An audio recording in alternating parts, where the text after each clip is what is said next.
Hi friends, ನಮಸ್ತೆ ಎಲ್ಲರಿಗೂ. Welcome back to my YouTube channel. ನನ್ನ ಎಲ್ಲ ಕತೆ ನಿಮ್ಮ ಜೊತೆ. ಫ್ರೆಂಡ್ಸ್, ಇವತ್ತು ಧನುರ್ಮಾಸದ ಪೂಜೆ ಅಂದರೆ ಮನೆಯಲ್ಲೇ ಯಾವ ಥರ ಸುಲಭವಾಗಿ ಪೂಜೆನ ಮಾಡ್ಕೊಳ್ಳೋದು ಅನ್ನೋದನ್ನು ತಿಳಿಸ್ಕೊಡ್ತಾ ಇದ್ದೀನಿ. ಅಂದರೆ ಮನೇಲಿ ಯಾರಾದರೂ ಏಜ್ ಆಗಿರೋ ಅಂಥವ್ರು ಇದ್ದರೆ, ಯಾರಾದರೂ ಪ್ರೆಗ್ನೆಂಟ್ ಇದ್ದರೆ ಅವರು ತುಂಬ ದೂರ ಹೋಗೋದಕ್ಕಾಗಲ್ಲ, ಮನೆ ಹತ್ರ ಎಲ್ಲೂ ದೇವಸ್ಥಾನ ಅಥವಾ ಅರಳಿಕಟ್ಟೆ ಇಲ್ಲ, ಅರಳಿ ಮರ ಇಲ್ಲ, ಪೂಜೆ ಮಾಡಬೇಕು, ಏನಪ್ಪ ಮಾಡೋದು ಅನ್ನೋರಿಗೆ ಮನೆಯಲ್ಲೇ ಸುಲಭವಾಗಿ ಯಾವ ಥರ ಪೂಜೆ ಮಾಡೋದು ಅಂತ ತಿಳಿಸ್ತಾ ಇದ್ದೀನಿ. ಎಲ್ರಿಗೂ ಅಲ್ಲ, ಯಾರಾದರೂ ನಾವು ಧನುರ್ಮಾಸದ ಪೂಜೆನ ಮಾಡಲೇಬೇಕು ಅನ್ನೋರ್ಗೆ ಮಾತ್ರ ಈ ವಿಡಿಯೋ ಆಗಿರುತ್ತೆ. ಪ್ರತಿ ವರ್ಷ ಧನುರ್ಮಾಸ ಪೂಜೆನ ಮಾಡ್ತಾ ಇರ್ತಾರೆ. ಏನೋ ಸ್ವಲ್ಪ ತೊಂದರೆಯಿಂದಾಗಿ ಅಥವಾ ಆರೋಗ್ಯ ತೊಂದರೆನೋ ಬೇರೆ ಏನೋ ತೊಂದರೆಯಿಂದಾಗಿ ಹೊರಗಡೆ ಹೋಗಿ ಪೂಜೆನ ಮಾಡೋದಕ್ಕೆ ಆಗಲ್ಲ ಅನ್ನೋರು ಮನೆಯಲ್ಲೇ ತುಂಬ ಸುಲಭವಾಗಿ ಪೂಜೆನ ಮಾಡ್ಬೋದು. ಇದೇ ಡಿಸೆಂಬರ್ 16ನೇ ತಾರೀಕು ಮಂಗಳವಾರ ಧನುರ್ಮಾಸ ಪ್ರಾರಂಭ ಆಗ್ತಿದೆ. ಧನುರ್ಮಾಸ ಪ್ರಾರಂಭ ದಿನವೇ ಪೂಜೆ ಮಾಡಬೇಕು ಅಂತ ಏನೂ ಇಲ್ಲ. ಅವರವರ ಅಡೆತಡೆಗಳನ್ನು ನೋಡಿಕೊಂಡು, ಅಂದರೆ ಪೀರಿಯಡ್ಸ್ ನೋಡಿಕೊಂಡು, ಬೇರೆ ಏನಾದರೂ ಪ್ರಾಬ್ಲಮ್ಸ್ ಇದ್ದರೆ ಅದನ್ನೆಲ್ಲ ನೋಡಿಕೊಂಡು ಹಿಂದೂ ಮುಂದೆ ಪೂಜೆನ ಮಾಡ್ಬೋದು. ಧನುರ್ಮಾಸದ ಮಧ್ಯದಲ್ಲಿ ಪೂಜೆನ ಶುರು ಮಾಡೋರು ಒಂದು ಒಳ್ಳೆ ದಿನಾನ ನೋಡಿಕೊಂಡು ಪೂಜೆ ಮಾಡಿದ್ರೆ ತುಂಬಾ ಒಳ್ಳೆಯದು ಅಂತ ಹೇಳ್ಬೋದು.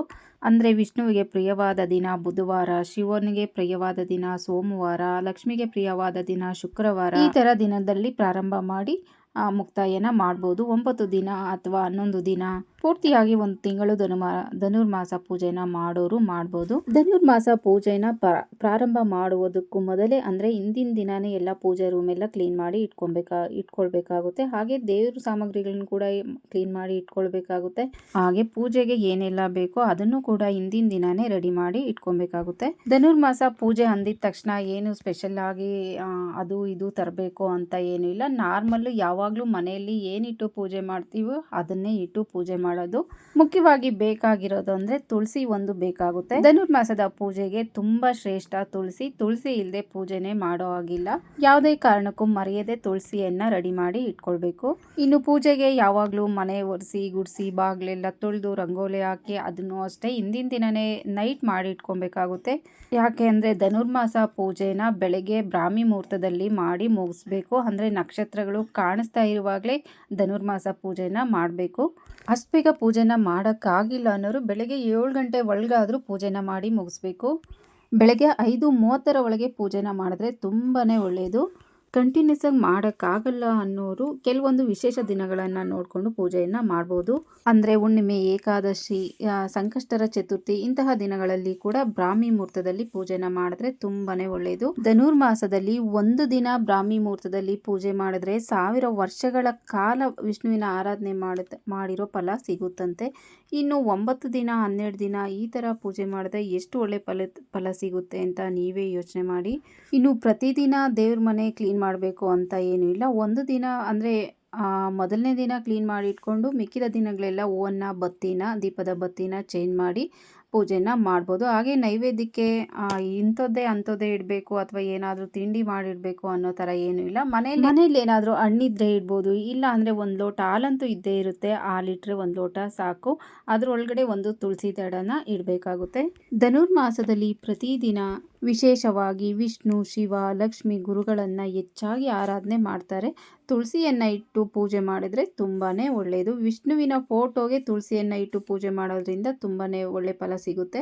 ಪೂಜೆ ಮಾಡೋ ಮೊದಲು ಸಂಕಲ್ಪನ ಮಾಡ್ಕೊಳ್ಬೇಕಾಗುತ್ತೆ. ಅಂದರೆ ನಾವು ಇಷ್ಟು ದಿನ ಪೂಜೆನ ಮಾಡ್ತೀವಿ ಅಂದರೆ 9 ದಿನ, 5 ದಿನ, ಈ ಥರ ಎಷ್ಟು ದಿನ ಪೂಜೆ ಮಾಡ್ತೀರೋ ಇಷ್ಟು ದಿನ ಮಾಡ್ತೀವಿ ಅಂತ ನಾವು ಸಂಕಲ್ಪನ ಮಾಡ್ಕೊಳ್ಬೇಕು. ಹಾಗೆ ಲಕ್ಷ್ಮೀ ನಾರಾಯಣರನ್ನ ನೆನೆಸ್ಕೊಂಡು, ಶಿವ ಪಾರ್ವತಿಯರನ್ನ ನೆನೆಸ್ಕೊಂಡು, ಮನೆ ದೇವರನ್ನ ನೆನೆಸ್ಕೊಂಡು, ಭಗವಂತ ಪೂಜೆ ಮಾಡುವಷ್ಟು ದಿನ ಏನು ಅಡ್ಡಿ ಆತಂಕಗಳು ಇಲ್ಲದೆ ನನ್ನ ಪೂಜೆಯನ್ನು ಸ್ವೀಕರಿಸು ಅಂತ ದೇವ್ರ ಹತ್ರ ನಾವು ಕೇಳ್ಕೊಂಡ ಆದಮೇಲೆ ಪೂಜೆನ ಪ್ರಾರಂಭ ಮಾಡಬೇಕಾಗುತ್ತೆ.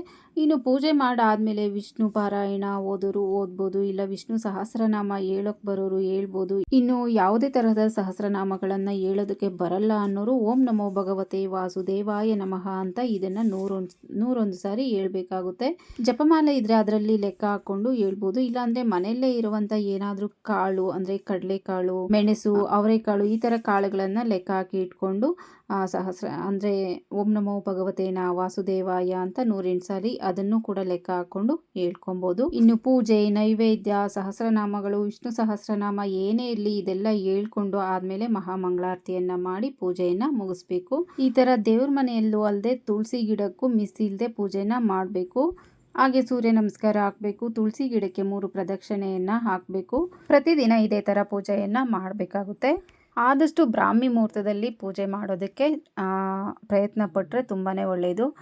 ಹಾಗೆ ತುಳಸಿ ಕಟ್ಟೆಗೂ 2 ದೀಪನ ಹಚ್ಚಿ ಪೂಜೆನ ಮಾಡ್ಬೋದು. ಹಾಗೆ ಮನೆ ಮೇನ್ ಡೋರ್ಗೂ 2 ದೀಪನ ಇಟ್ಟು ಪೂಜೆನ ಮಾಡಿದ್ರೆ ತುಂಬಾ ಒಳ್ಳೆಯದು.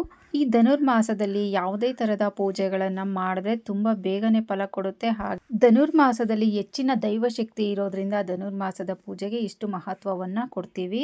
ಫ್ರೆಂಡ್ಸ್, ಇದು ತುಂಬ ಸರಳವಾಗಿ ತುಂಬ ಈಸಿಯಾಗಿ ಮನೆಯಲ್ಲೇ ನಾವು ಧನುರ್ಮಾಸದಲ್ಲಿ ಪೂಜೆಯನ್ನು ಮಾಡೋವಂಥದ್ದು.